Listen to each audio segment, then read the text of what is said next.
Hello， 大家好，我是你们的 bug 翘不足复学之下。这期视频比较特殊啊，我们先解释一下吧。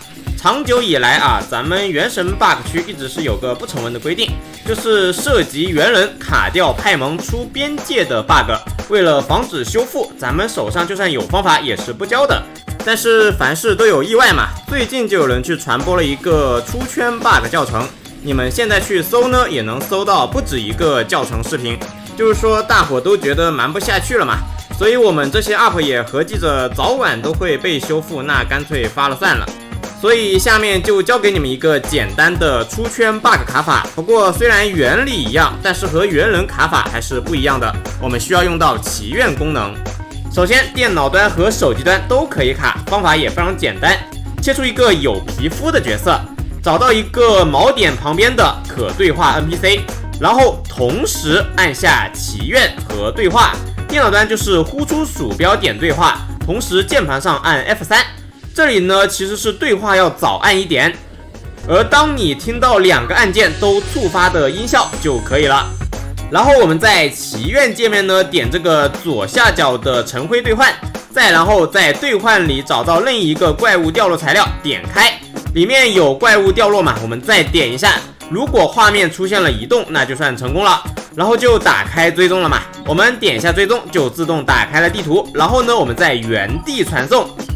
传送完之后会发现我们的视角卡住了，角色可以动，但是视角不变。那要变成正常视角也很简单，打开角色界面换一下皮肤，这样我们就自由了。此时我们还是可以点右边的角色头像强制换人的。下一步之后我们就换不了人了，那下一步是什么呢？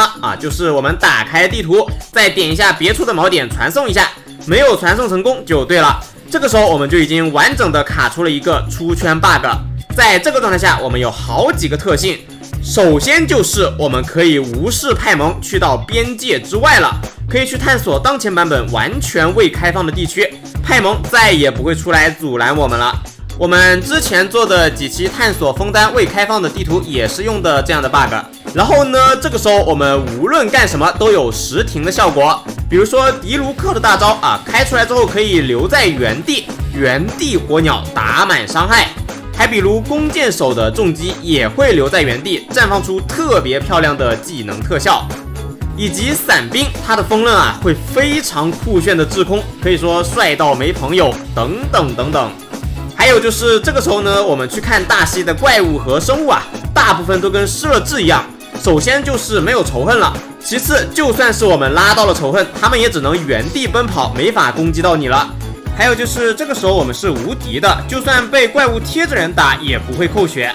很多怪物的攻击方式呢也会发生变化，像极冻术的话，它的攻击就被实停了。可以说整个世界的规则都被我们给玩坏了。而以上这些只是部分比较显著的特性，实际情况呢，大家可以去自己卡一下，玩一下看看，很有意思。好了，虽然猿人的出圈 bug 都很宝贵，咱们都不想公布教程，但是事与愿违，已经有人公布了，那也没什么好说的了。祝大家玩得开心！如果喜欢我的内容，喜欢我的 bug 教程，可以点关注，但是不要在其他 UP 的作品底下刷我。我是 bug 复学之下，我们下期不见不散。